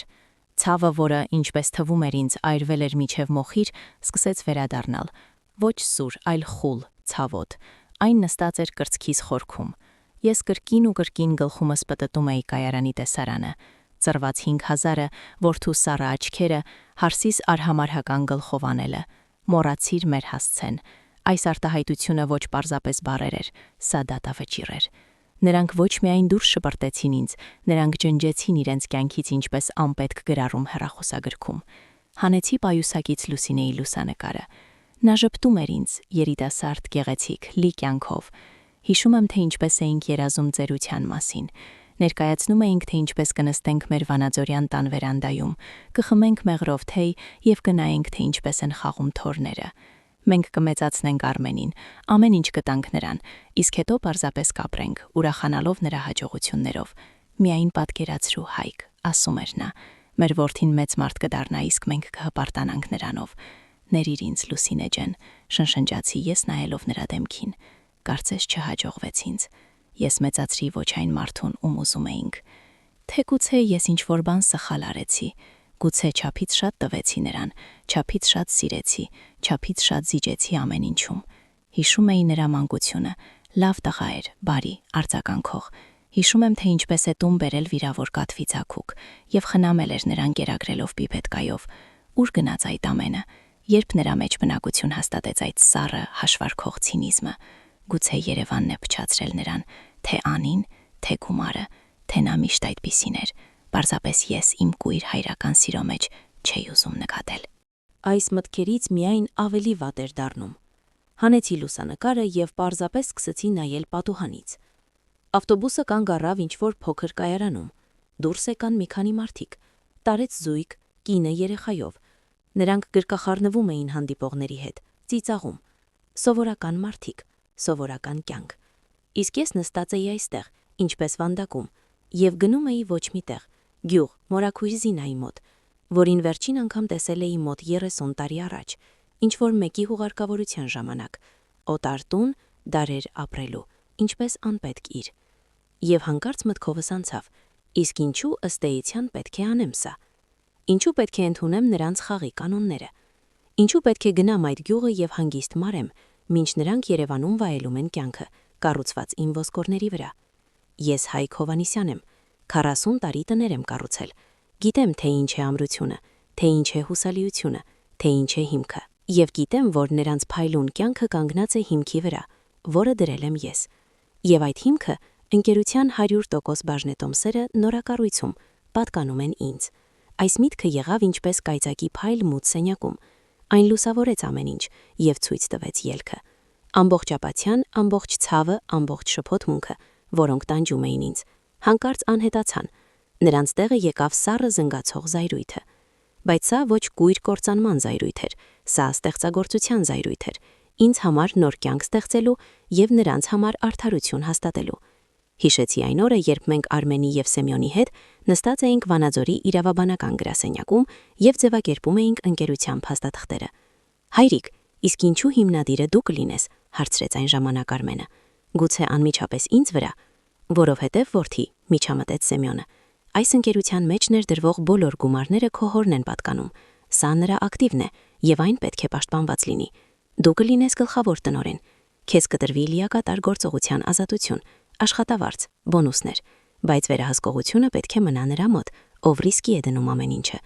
Սա ազնիվ է։ Արմենն այն ժամանակ հեշտությամբ համաձայնեց։ Նրա համար դա պարզապես ձևականություն էր։ Նա չէր մտածում իրավական նրբությունների մասին, նա մտածում էր ապագա միլիոնների մասին։ Նա չհասկացավ գլխավոր բանը. ով տիրում է հիմքին, տիրում է ամբողջ շենքին, իսկ նա իր գլխավոր տնօրենի պաշտոնով պարզապես վարձու կառավարիչ էր իմ տանը։ Կառավարիչ, ով որոշեց դուրս շպրտել տիրոջը։ Ես չպետք է գնամ Վանաձոր, ոչ հիմա, պետք է գործեմ և արագ գործեմ։ Վեր կացա, վերցրի պայուսակս։ Հարևանները զարմացած նայեցին ինձ։ Դուրս եք գալիս, հարցրեց դիմացի կինը։ Մինչև Վանաձոր դեռ չենք հասել։ Իմ պլանները փոխվեցին, պատասխանեցի ես։ Դուրս եկա։ Սառը օդը հարվածեց դեմքիս, խոր շունչ քաշեցի։ Հեռացա կողմ, հանեցի հեռախոսը և կրկին հավաքեցի Սեմյոնի համարը։ Սյոմա, դա կրկին ես եմ։ Հայկ, դու արդեն Վանաձորում ես։ Ոչ, իջա ավտոբուսից։ Ինչ պատահեց։ Ոչինչ, պարզապես որոշեցի, որ չեմ ուզում լինել զո, ուզում եմ լինել խաղացող։ Սեմյոնը մեկ վայրկյան լռեց, հետո ծիծաղեց։ Ահա սա եմ հասկանում։ Ահա սա իմ ընկեր Հայկ Հովհաննիսյանն է։ Արդեն մտածում էի, որ դու ամբողջովին թուլացել ես։ Ինչ ենք անելու։ Դու ասում էիր, որ Երևանում մարդիկ ունես։ Կան հուսալի։ Պետք է որ նրանք այսօր իսկ Արմենին եւ Անիին հանձնեն պաշտոնական ծանուցում, որ ես որպես միակ հիմնադիր կասեցնում եմ գլխավոր տնօրեն Արմենի լիազորությունները մինչև ընկերության ֆինանսական գործունեության լիակատար աուդիտի անցկացումը եւ որ ընկերության միջոցներով գմած բնակարանը ընկերության սակականությունն է եւ նրանք պետք է ազատեն այն 24 ժամվա ընթացքում։ Կոշտ է, բայց արդար։ Կարվի, իսկ բանկային հաշիվների հետ ինչ։ Արգելափակել ամեն ինչ, ասացի ես առանց տատանվելու։ Բոլոր կորպորատիվ քարտերը, բոլոր հաշիվները, որոնց մուտք ունի նա։ Նա պետք է զգա այն, ինչ զգացի ես։ Ինչ է նշանակում գրպանում առանց կոպեկի մնալը։ Հասկացա։ Անմիջապես կզբաղվեմ։ Իսկ դու ինչ։ Իսկ ես կվարձեմ հյուրանոցում համար։ Կարգի կբերեմ ինձ եւ կսպասեմ նորություններին։ Իսկ հետո կվերադառնամ Երևան, բայց արդեն ոչ զոր տեսյուր, այլ յորպես տես։ Երևեցի խողովակը, հոգիս թեթև եւ հանգիստ էր։ Նայեցի կայարանին, շտապող մարդկանց։ Ես մենակ էի օտար քաղաքում, բայց մենակ չէի։ Իմ մոտ ես էի, եւ դա ավելի քան բավարար էր։ Ուսերս ուղղեցի եւ գնացի դեպի քաղաք։ Առջևում նոր կյանք էր։ Հյուրանոցը արագ գտնվեց, փոքրիկ, հարմարավետ, հին եկեղեցու տեսարանով։ Համարը վարձեցի, տաք ցնցուղ ընդունեցի, հագուստ փոխեցի։ Ջուրը լվանում էր ոչ միայն ճանապարհային փոշին, այլև վերջին ամիսներիս հետապնդող նվաստացման կպչուն զգացումը։ Հայելուն մեջ նայելով առաջին անգամ երկար ժամանակ տեսա ոչ թե հետապնդված ծերունի, այլ տղամարդ։ Տղամարդ, ով որոշում է կայացրել եւ պատրաստ է գնալ մինչև վերջ։ Օրվա մնացած մասը անցկացրի քաղաքում շրջելով, հիացա հին ճարտարապետությամբ, չէի փորձում շեղվել, ոչ, պարզապես ժամանակ էի տալիս ինձ։ Ժամանակ, որպեսզի սառը վճռականությունը վերջնականապես ամրանա իմ մեջ, դառնա իմ մասը։ Ոչ չարախնդություն էի զգում, ոչ վրեժի ծարավ, միայն ամուր, անսասան համոզմունք իմ ճշմարտության մեջ։ Նրանք գերազանցել էին սահմանը, նրանք քանդել էին ոչ միայն իմ սպասումները, այլև ընտանիքի իսկությունը, եւ դրա համար պետք է պատասխան լիներ։ Երեկոյան համարում նստած զանգեցի Սեմյոնին։ Դե ինչ, կան նորություններ, հարցրի ես։ Դեռ ինչպիսին, Սեմյոնի ձայնը ուրախ էր։ Քարտերը արգելափակվել են երեկոյան ժամը 18-ին, Երևանյան ժամանակով։ Իմ տղաները ժամը 7-ին հենց նրանց տան մոտ են եղել, ծանուցումը հանձնել։ Ասում են պատկերը յուղաներք է եղել, պատմիր։ Սկզբում քո որդին փորձել է բուլինգ անել, գոռացել է, որ սա անօրինական է, որ կբողոքի։ Իմ ավագը Միխայելը փորձառու տղա է, պարզապես լուրջ ցույց է տվել քաղաքվը, որտեղ գրված է հիմնադիր Հովհաննիսյան Հայկ Սարգսի 100%։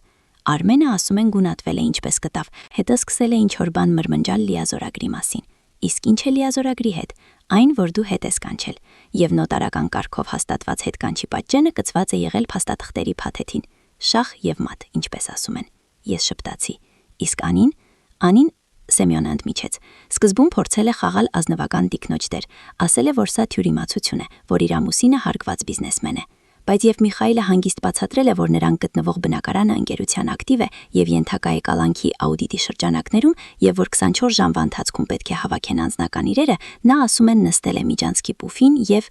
լաց է եղել։ Հասկանալի է։ Նրանք կարծես ռեստորան էին գնալու, հագնված էին, երևի ուզում էին նշել քո աքսորը։ Տոնը չստացվեց։ Ես լռեցի, պատկերացնելով այդ տեսարանը։ Նրանց շփոթված, վախեցած դեմքերը, նրանց փլուզված աշխարհը։ Իսկ հետո ինչ։ Հետո Հայկ ամեն ինչ օրենքով։ Վաղ առավոտյան նորակառույցի գրասենյակ կժամանի աուդիտորների թիմը։ Նրանք կփակեն տնօրենի աշխատասենյակը, կարգրավեն ողջ ֆինանսական փաստաթղթերը։ Պետք է հասկանանք, թե քանի գումար է հասցրել որդիդ դուրս բերել եւ ինչ նպատակներով։ Դատելով ամեն ինչից շատ հետաքրքիր բաներ կլինեն։ Ես այդպես էի մտածում։ Իսկ քեզ ընկեր խորհուրդ կտայի մի քանի օր այդտեղ մնալ։ Թող մի քիչ եփվեն իրենց սոուսի մեջ։ Երբ խուճապը անցնի, սկսեն քեզ զանգել։ Եվ ահա այստեղ է գլխավորը՝ չթուլանալ։ Չեմ թուլանա, վճռական ասացի ես։ Այլևս ոչինչում չեմ թուլանա։ Հենց այդ պահին Սեմյոնը կարծես զգալովին վիճակը փոխեց տոնը։ Գիտես, Հայկ, ասաց նա անկեղծորեն, ես էլ եմ անցել նման բանի միջով։ Ոչ այդպիսի մասշտաբներով իհարկե, բայց էությունը նույնն է։ Դու երբեք չես պատմել։ Ինչ պատմեմ, հպարտանալու բան չկա։ Իմ մոտ առաջին ամուսնությունից դուստր կա, Իրինան։ Ամուսնալուծությունից հետո ամեն ինչ թողեցի նրան։ Բնակարանը, մեքենան, գումարով օգնում էի։ Վճարում էի ինստիտուտի համար, իսկ նա երբ մեծացավ, ամուսնացավ ինչ-որ մեկի հետ, եւ նա սկսեց նրան հրահերել։ Ասում էր. հայրդ քեզ քիչ է տալիս, պետք է ավելի շատ տա։ Նրա մոտ իրավաբանական պրակտիկա է, գումարները շերեփով է քաղում։ Նա հառաչեց, եւ նա սկսեց պահանջել։ Սկզբում քաղաքավարի, հետո ավելի անպարկեշտ։ Ապոգեը եղավ, երբ որոշեցին տուն կառուցել եւ եկան ինձ մոտ պահանջով, որ վաճառեմ պրակտիկասը եւ գումարները տամ նրանց։ Հայրիկ, դու արդեն շուտով թոշակի ես գնալու, ինչի է ձեզ սա։ Իսկ մենք ամբողջ կյանքը արժևում ունենք։ Ես նայեցի նրան եւ չճանաչեցի։ Օտար մարդ, ագա, դատարկ աչքերով։ Իսկ ինչ արեցիր։ Ինչ կարող էի անել։ Ասացի ոչ, վճռական եւ վերջնական։ Այդպես նա դատի տվեց ինձ 28 տարեկանում ալիմենտի պահանջով։ Ասում էր չեմ պահում նրան։ Դատարանը իհարկե նա պարտվեց, բայց հետքը մնաց։ Այդ ժամանակվանից չենք շփվում։ Ցավում է իհարկե, բայց գիտես, ավելի լավ է դառը ճշմարտությունը, քան քաղցր սուտը։ Ավելի լավ է մենակ լինել, քան նրանց հետ, ովքեր քեզ մեջ միայն դրամաբանակ են տեսնում։ Նրա պատմությունը մինչև ցավ ծանոթ էր։ Այլ մանրամասներ, այլ գումարներ, բայց էությունը նույնն էր։ Դավաճանություն, ամենամոտիկներից։ Այնպես որ Հայկ, դու միակը չես, ավարտեց նա։ Եվ դու ամեն ինչ ճիշտ ես անում։ Երբեմն որպիսի փրկես խեղդվողին, պետք է թողնես ջուր խմի, որպիսի հասկանա, որ ջուրը թաց է, իսկ կյանքը դաժան։ Պահպանիր ինքդ քեզ, ես կապի վրա եմ։ Շնորհակալություն ասացի եւ դրեցի խողովակը։ Նրա պատմությունը ամրացրեցին վճռականությունը։ Ես չէի չարագործ, ով որոշել էի քանդել սեփական որդու կյանքը։ Ես մարդ էի, ով փորձում էր փրկել իր արժանապատվության մնացորդները։ Հաջորդ առավոտյան սկսվեցին զանգերը։ Առաջինը Արմենից էր, չպատասխանեցի։ Հետո եւս մեկը եւ եւս մեկը։ Հետո գնացին հաղորդագրությունները։ Հայրիկ, ինչ է կատարվում։ Սա ինչ որ սխալ է։ Խոսենք։ Մեզ դուրս են շպրտում։ Հետ կանչիր քո մարդկանց։ Ես լուր կարդում եւ ջնջում էի դրանք։ Հետո զանգեց Անին։ Նրա համարը նույնպես չվերցրի։ Նրա հաղորդագրությունները այլ էին։ Խնդրում եմ ձեզ, մի արեք սա։ Արմենը մեղավոր չէ։ Սա ամեն ինչ ես եմ։ Ամեն ինչ կվերադարձնենք։ Միայն չեղարկեք ամեն ինչ։ Ստոր թատրոն։ Դուրս եկա հյուրանոցից եւ գնացի մոտակա գրախանութ։ Գնեցի մի քանի գիրք, որոնք վաղուց ուզում էի կարդալ։ Որոշեցի, որ այս մի քանի օրերը կնվիրեմ ինձ։ Այն բանին, ինչի վրա երբեք ժամանակ չեմ ունեցել։ Նստած էի զբոսայգում նստարանին։ Կարդում էի եւ զգում էի, թե ինչպես է կյանքը վերադառնում ինձ։ Պարս հանգիստ իմաստալից։ Հեռախոսը շարունակում էր թրթրալ գրպանում, բայց ես ուշադրություն չէի դարձնում։ Թող զանգեն, թող խոսեն։ Նրանց 3 տարի ժամանակ էր եղել ինձ հետ խոսելու։ Հիմա նրանց ժամանակն ավարտվել է։ Եկել է իմը։ 3 օր անցկացրի, գիտակցաբար անջատվեցի նրանց խուճապային զանգերից եւ հաղորդագրություններից։ Շրջում էի, կարդում, մտածում։ Եվ յուրաքանչյուր ժամի հետ զգում էի, թե ինչպես է ներսումս ամրանում ինչ-որ նոր բան։ Ինքնահարկանքը, այն զգացումը, որը գրեթե կորցրել էի նրանց հետ ապրած տարիների ընթացքում։ Այլևս չէի այն հայրիկը, որին կարելի էր թաքցնել հագուստի սենակում։ Ես Հայկ Սարգսի Հովանիսյան էի, մարդ, ով ինքը կառուցել էր իր կյանքը, եւ որն իրավունք ուներ պաշտպանալու այն։ 4-րդ օրը որոշեցի, որ ժամանակն է վերադառնալու։ Գնեցի առավոտյան տոմս դեպի Երևան։ Ամբողջ ճանապարհին նայում էի պատուհանից եւ մտածում, թե ինչ կասնեմ նրանց հանդիպման ժամանակ, եթե այն ընդհանրապես տեղի ունենա։ Չգիտեի, թե որտեղ են նրանք հիմա, ինչ է նրանց հետ։ Եվ, ազնվորեն ասած, դա շատ չէր անհանգստացնում ինձ։ Կայարանում ինձ դիմավորեց Սեմյոնը։ Ոչ հեռախոսով, այլ անձամբ։ Նա Վանաձորից է եկել։ Որոշել եմ, որ պետք է կողքիդ լինեմ, ասաց նա ամուր սեղմելով իմ ձեռքը։ Նման պահերին ինգերոջ աջակցությունը շատ կարևոր է։ Շնորհակալ եմ, Սյոմա։ Մենք նստեցինք նրա մեքենան եւ գնացինք։ Դե պատմիր, ինչ է կատարվում այնտեղ։ Այնտեղ լիակատար կործանում է, ժպտաց նա։ Աուդիտորները արդեն 3-րդ օրն են աշխատում, եւ որքան խորն են անտառը մտնում, այնքան ավելի շատ փայտ է գտնվում։ Քո որդին պարզվում է ոչ միայն ցեմենտի վրա է խնայել։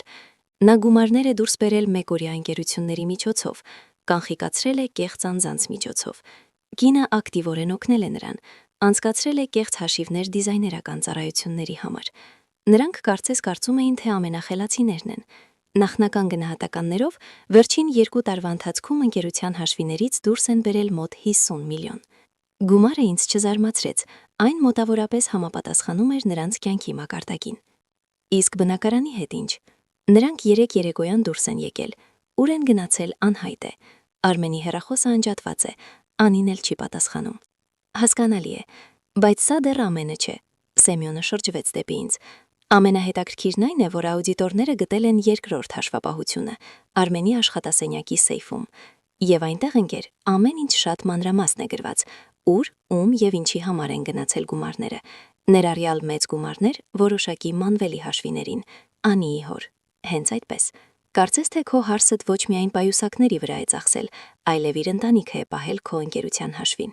Ես լռեցի։ Պատկիրը դառնում էր ավելի ու ավելի զզվելի։ Ուր ենք գնում, հարցրի ես։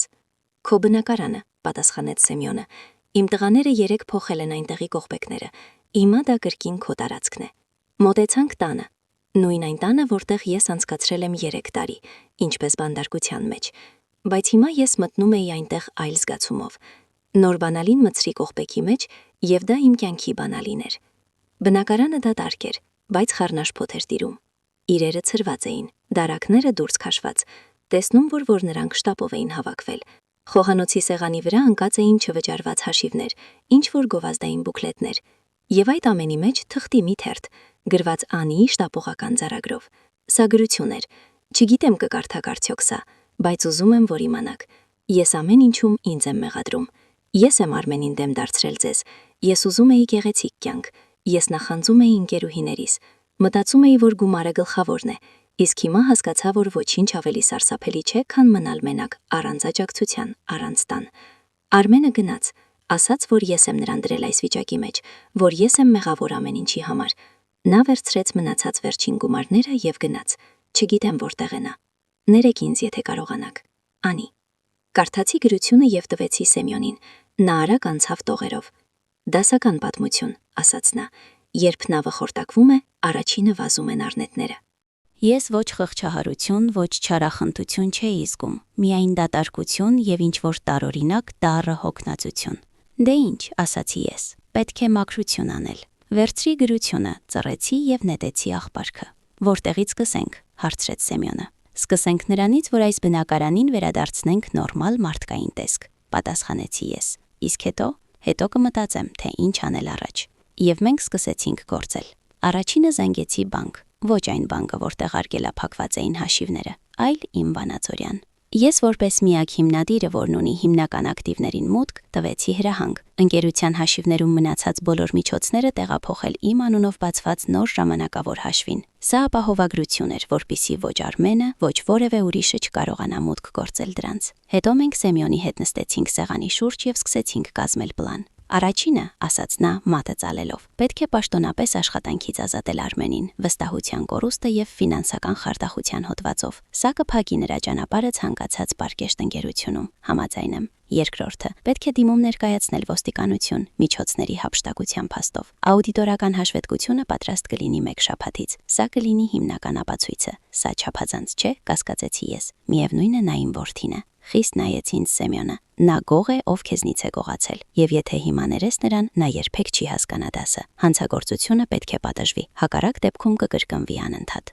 Մտածեցի ծրված 1000-ական թղթադրամի, մոռացիր մեր հասցեն բառերի մասին եւ իմ խղճահարությունը գոլորշիացավ։ Դու ճիշտ ես, դիմում ենք ներկայացնում։ Եվ երրորդը, շարունակեց Սեմյոնը, պետք է որոշենք, թե ինչ անել ընկերության հետ։ Դու կարող ես վաճառել այն, կարող ես նոր կառավարիչ վարձել եւ ստանալ դիվիդենդներ, կամ կարող ես ինքդ ղեկավարել այն։ Ես ծիծաղեցի։ Սյոմա, դու մտքիդ մեջ ես։ Ես 63 տարեկան եմ։ Ես ինժեներ եմ, ոչ բիզնեսմեն։ Տարբերությունը փոքր է, շփտաց նա։ Երկուսում էլ պետք է կառուցել, երկուսում էլ պետք է ամուր հիմք։ Իսկ դրանում դու ավելի լավ ես հասկանում, քան շատ երիտասարդներ։ Մտածիր դրա մասին։ Երեկոյան, երբ Սեմյոնը գնաց հյուրանոց, ես մնացի բնակարանում մենակ։ Թափարում էի դատարկ սենյակներով, որտեղ դեռ վերջերս եռում էր օտար կեղծ կյանքը։ Մտա այն սենյակը, որը իմ բանտն էր։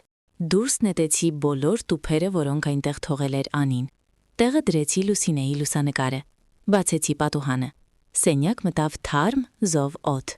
Նստեցի հյուրասենյակի աթոռին։ Նույն այն աթորին, որտեղ սիրում էր նստել Արմենը, նայելով իր բիզնես ալիքներին։ Վերցրի հեռակառավարիչը, միացրի հեռուստացույցը, գտա ինչ-որ հին խորհրդային ֆիլմ եւ առաջին անգամ 3 տարվա ընթացքում զգացի ինձ այս տան տեր։ Ոչ հյուր, ոչ ծանրաբեռնվածություն, այլ տեր։ Եվ հասկացա, որ Սեմյոնը ճիշտ է։ Ես ոչինչ չեմ վաճառի։ Կփորձեմ նորից կառուցել 0-ից, բայց այս անգամ ինձ համար։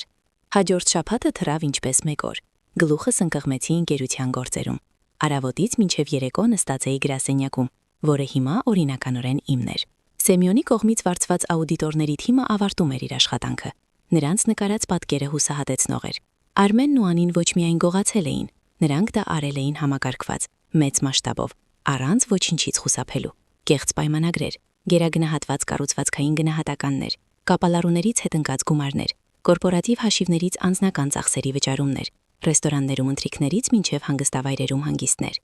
Ես նստած էի գլխավոր տնօրենի աշխատասենյակում, նույն այն, որտեղ դեռ վերջերս նստած էր իմ որդին, եւ ուսումնասիրում էի փաստաթղթերը, եւ յուրաքանչյուր նոր թղթի, յուրաքանչյուր նոր թվի հետ հասկանում էի, թե որքան խորն են նրանք խճճվել այս ստի մեջ։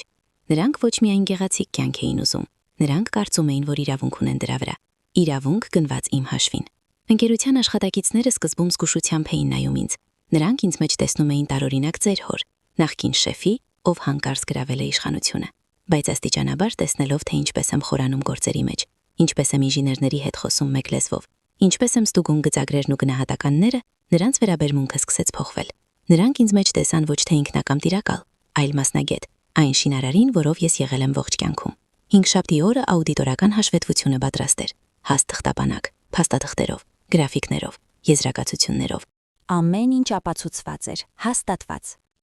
Այդ հաշվետվությամբ Սեմյոնը գնաց ոստիկանություն եւ գրեց դիմում։ Գործը շարժվեց։ Իսկ ես այդ օրը հավաքեցի ընկերության բոլոր առանցքային աշխատակիցներին։ Հարգելի գործընկերներ, ասացի ես կանգնած նրանց առջև։ Գիտեմ, որ վերջին օրերը բոլորիս համար դժվար էին։ Ընկերությունը ճգնաժամ է ապրում, բայց ուզում եմ վստահեցնել ձեզ, նորակառույցը կապրի։ Մենք կմաքրվենք կեղտից։ Մենք կվերականգնենք մեր հեղինակությունը եւ կաշխատենք ազնիվ, բաց, պրոֆեսիոնալ կերպով։ Ես ձեզ խոստանում եմ ոչ թեթև կյանք, բայց խոստանում եմ կայունություն եւ կարգ ու կանոն։ Մարդիկ նայում էին ինձ, եւ նրանց աչքերում տեսնում էի ոչ թե վախ, այլ հույս։ Իսկ հետո սկսվեցին զանգերը, ոչ Արմենից կամ Անիից, այլ նրանց նախկին ընկերներից, գործընկերներից, նույն այն մարդկանցից, ովքեր եղել էին այն դժբախտ ընթրիքին։ Հայկ, բարև ձեզ, սա մայիսն է Շինգարանդից, լսել ենք, որ ձեզ մոտ փոփոխություններ են։ Հայկ, բարի օր, զանգում է Գարիկը Տեխնոբետոնից, ինչպես շարունակենք աշխատանքը։ Նրանք զանգում էին հողը զննելու, հասկանալու թե հետո ինչ է լինելու, եւ յուրաքանչյուրին պատասխանում էին նույնը։ Մենք շարունակում ենք աշխատել, բայց նոր կանոններով, առանց հետընկած գումարների, առանց մոխրագույն սխեմաների, միայն ազնիվ թափանցիկ հարաբերություններ։ Ոմանք համաձայնվում էին, ոմանք ընդմիջում էին վերցնում, բայց ես գիտեի, որ ճիշտ եմ վարվում։ Իսկ Արմենն ու Անին կարծես կոլորշիացան, նրանց հեռախոսները անջատված էին, սոցցանցերում չէին հայտնվում, անհետացել էին։ Ես չէի փնտրում նրանց, տվել էի նրանց այն, ինչ ուզում էին, ազատություն ինձանից։ Եվ հիմա նրանք պետք է ինքնուրույն լուծեին իրենց կյանքի խնդիրները։ Բայց նրանք հայտնվեցին 2 շաբաթ հետո։ Ոչ իրենք, ինձ զանգեց քննիչը։ Հայկ, բարև ձեզ, մենք փնտրում ենք ձեր որդուն, Հովանիսյան Արմենին, եւ նրա կնոջը Անիին։ Նրանք անցնում են որպես կասկածյալներ, առանձնապես խոշոր չափերի խարդախության գործով, ունեք տեղեկություն նրանց գտնվելու վայրի մասին։ Ոչ, ազնվոր եմ պատասխանեցի ես, 2 շաբաթ է չեմ տեսել նրանց։ Հասկանալի է, եթե կապվեն ձեզ հետ, խնդրում եմ անմիջապես տեղեկացնել մեզ։ Լավ, ես դրեցի խողորակը։ Այսպիսով նրանք հետախուզման մեջ են, խաղացել են մինչև վերջ։ Եվս մեկ շաբաթ անց իմ էլեկտրոնային փոստին եկավ նամակ անծանոթ հասցեից։ Թեման՝ հայրիկ։ Բացեցի այն։ Հայրիկ, գիտեմ, որ հավանաբար չես ուզում լսել ինձ, եւ հասկանում եմ քեզ։ Գրում եմ ոչ թե ներողություն խնդրելու համար, գիտեմ, որ արժանի չեմ դրան։ Գրում եմ, որպեսզի իմանաս։ Մենք Անիի հետ Սոչիում ենք։ Գումարները գրեթե վերջացել են։ Մեզ փնտրում են։ Անին ամեն օր լաց է լինում։ Ասում է ավելի լավ էր Երևան Սիթիում կասիր աշխատեր, քան այս ամենը։ Իսկ ես չգիտեմ, թե ինչ եմ զգում։ Դատարկություն եւ ինչ որ կենթանական վախ։ Չգիտեմ ինչպես ապրել առաջ։ Ամբողջ կյանքս մտածել եմ, որ խելացի եմ, հաջողակ, որ ամեն ինչ կհասնեմ։ Իսկ պարզվեց, առանց քեզ ես ոչ ոք եմ։ Պարզապես տղա, ով խաղացել է բիզնեսմենի դեր։ Չեմ խնդրում օգնել, պարզապես ուզում էի, որ իմանաս։ Հրաժեշտ, Արմեն։ Երկար նստած էի կրկին կարդալով այդ նամակը։ Դրանում չկար խղճի խայտ, միայն ինքնափարասիրություն եւ վախ։ Նա դեռ ոչինչ չէր հասկացել։ Նա զղջում էր ոչ թե իր արածի համար, այլ նրա համար, որ բռնվել է։ Փակեցի նոթբուքը, վեր կացա, մոտեցա պատուհանին։ Երևանը ապրում էր իր կյանքով։ Վիտրինները փայլում էին, մեքենաները շարժվում էին, մարդիկ շտապում էին։ Իսկ որտեղ որ հերու Սոչիում իմ որդին, իմ միակ որդին դարձել էր փախստական, եւ ես չէի խղճում նրան։ Ինձ մոտ դառնություն էր։ Դառնություն նրանից, որ չկարողացա նրանից իսկական մարդ մեծացնել։ Վերադարձա սեղանին, գտա կոնտակտներում քնչի համարը եւ հավաքեցի։ Ալո, ունեմ տեղեկություն որդուս գտնվելու հայրի մասին։ Նրանց ձերբակալեցին 2 օր հետո։ Ադլերի ծայրամասում էժան հյուրատանը։ Առանց աղմուկի, առանց հետապնդման, կարծես նույնիսկ չդիմադրեցին, հոգնած, կոտրված, առանց գումարի եւ առանց ապագայի։ Իմացա այդ մասին քնչի զանգից։ Նա շնորհակալություն հայտնեց համագործակցության համար։ Ես լուր լսեցի եւ դրեցի խողովակը։ Ոչ մի հույս, պարզապես կետ երկարատև տանջալի պատմության վերջում։ Դատաքննությունը տեղի ունեցավ 3 ամիս հետո։ Ես չգնացի նիստերին, չէի ուզում տեսնել նրանց նվաստացած, ջախջախված։ Ամեն ինչ, ինչ ուզում էի ասել նրանց, արդեն ասել էի իմ գործողություններով։ Սեմյոնը ներկայացնում էր ընկերության շահերը։ Նա ինձ տեղյակ էր պահում։ Արմենը ստացավ 4 տարի ընդհանուր ռեժիմի գաղութ խարդախության համար։ Անին, որպես համագործակցողի, տվեցին 2 տարի պայմանական, հաշվի առնելով նրա խղճի խայթը եւ հետաքննության հետ ակտիվ համագործակցությունը։ Նրա ծնողները վաճառեցին իրենց բնակարանը ընկերությանը վնասի մասնակի փոխհատուցման համար, իմ ընկերությանը։ Դատարանից հետո ինձ եկավ նամակ Արմենից, հետաքննական մեկուսարանից։ Այն գրված էր սովորական տետրի թերթի վրա, քառակուսիով։ Ծրագիրը կոր, տողացող էր։ Հայրիկ, այստեղ նստած եմ եւ ամեն օր մտածում եմ քո մասին։ Հիշում եմ մանկությունը, ձկնորսությունը, մեր խոսակցությունները։ Հիշում եմ, թե ինչպես ես ինձ սովորեցրել ազնիվ լինել, եւ չեմ հասկանում, երբ եմ շեղվել ճանապարհից։ Հավանաբար այն ժամանակ, երբ որոշեցի, որ գումարը ավելի կարևոր է խղճից։ Գիտեմ, որ երբեք չես ների ինձ, եւ չեմ էլ խնդրում դա։ Պարզապես ուզում եմ, որ իմանաս, ամեն ինչ հասկացա։ Հասկացա, թե որքան սարսափելի է ամեն ինչ կորցնելը, եւ ամենասարսափելին հոր հարգանքը կորցնելը։ Կնստեմ իմ ժամկետը, դուրս կգամ եւ կփորձեմ սկսել ամեն ինչ նորից։ Ոչ գումարի համար, այլ այն բանի համար, որպիսի կրկին մարդ դառնամ, քո որդին, եթե իհարկե թույլ տաս ինձ դա լինել։ Արմեն, ես մի քանի անգամ կարդացի այդ նամակը։ Այդ անհարթ տողերում ինչ որ իսկական բան կար, ոչ ինքնափարասիրություն, այլ խղճի խայթի առաջին նշանները։ Գուցե բանտը իսկապես դառնա նրա համար այն մաքրագործումը, որը կմաքրի նրա հոգին։ Գուցե։ Անցավ 1 տարի։ Նորակառույց ընկերությունը իմ ղեկավարությամբ դանդաղ, բայց վստահորեն դուրս էր գալիս ճգնաժամից։ Վարձեցի երիտասարդ խելացի մենեջերների թիմ, ովքեր չէին հետապնդում արագ գումարներ, այլ ուզում էին կառուցել ազնվորեն։ Վերամայեցինք բոլոր պայմանագրերը, հրաժարվեցինք կասկածելի գործընկերներից, հաստատեցինք թափանցիկ աշխատանքի համակարգ, եւ գործերը սկսեցին բարձրանալ։ Ես չդարձա մուլտիմիլիոնատեր, բայց ստեղծեցի ընկերություն, որով կարելի էր հպարտանալ։ Ես դեռ ապրում էի նույն այդ երևանյան բնակարանում, բայց այն փոխվել էր։ Կատարեցի վերանորոգում, դրեցի հարմարավետ, պարզ կահույք, պատերին քախեցի Վանաձորից իմ լուսանկարները։ Բնակարանը դարձավ տուն, իմ տունը։ Անին այլևս չտեսա։ Լսել եմ, որ նա ամուսնալուծվել է Արմենից, վերադարձել է ծնողների մոտ եւ աշխատանքի անցել ինչ-որ խանութում վաճառողուհի։ Նա անհետացավ իմ կյանքից, ինչպես պետք էր լիներ։ Երբեմն ստանում էի նամակներ Արմենից, կարճ, գործնական։ Նա պատմում էր գաղութի կյանքի մասին, որ շատ է կարդում, աշխատում է փայտամշակման արհեստանոցում։ Նրա նամակներում այլևս հույզեր չկային, միայն փաստեր եւ ինչ-որ նոր հասուն խոհեմություն։ Ես դեռ չեմ պատասխանում նրան։ Կարծում եմ, նա պետք է այս ճանապարհն անցնի մենակ։ Իսկ ես գտա այն, ինչի այդքան պակասում էր ինձ այս բոլոր տարիները։ Հանգիստ։ Այլևս չեմ արթնանում անհանգստությամբ, չեմ վախենում լսել հերթական խնդրանքը կամ հանդիմանքը։ Ես ապրում եմ իմ կյանքով։ Հանդիպում եմ ընկերներիս հետ, գնում եմ թատրոն, հանգստյան օրերին գնում եմ Վանաձոր, Լուսինեի գերեզման։ Մի անգամ նստած նրա հուշարձանի մոտ նստարանին, պատմեցի նրան ամեն ինչ, ինչ տեղի ունեցավ, եւ թվաց, թե նա հասկացավ ինձ եւ ներեց։ Չգիտեմ հետո ինչ կլինի։ Գուցե երբ Արմենը դուրս գա, ես նրան հնարավորություն տամ, ոչ որպես ընկերության տնօրեն, ոչ, այլ որպես որդի։ Հնարավորություն ապացուցելու, որ իսկապես փոխվել է։ Թե գուցե ոչ։ Ժամանակը ցույց կտա, բայց մի բան հստակ գիտեմ, այլևս երբեք ոչ ոքի, նույնիսկ սեփական որդուս, չեմ թույլ տա ոտքերը սրբել իմ վրա։ Ես Հայկ Սարգսի Հովհաննիսյան եմ, ես շինարար եմ, եւ ես նորից կառուցեցի իմ կյանքը, ամուր հուսալի հիմքի վրա, պատվի, արժանապատվության եւ ինքնահարգանքի հիմքի վրա։ Եվ այս տունն այլևս ոչ ոք չի կարող քանդել, Եթե ձեզ դուր եկավ այս պատմությունը, դրեք լայք, բաժանորդագրվեք ալիքին։ Իսկ եթե ձեր կյանքում եղել են նման իրավիճակներ, երբ ստիպված եք եղել դժվար ընտրություն կատարել սիրո եւ արդարության միջև, կիսվեք ձեր մտքերով մեկնաբանություններում։ Շնորհակալություն դիտելու համար։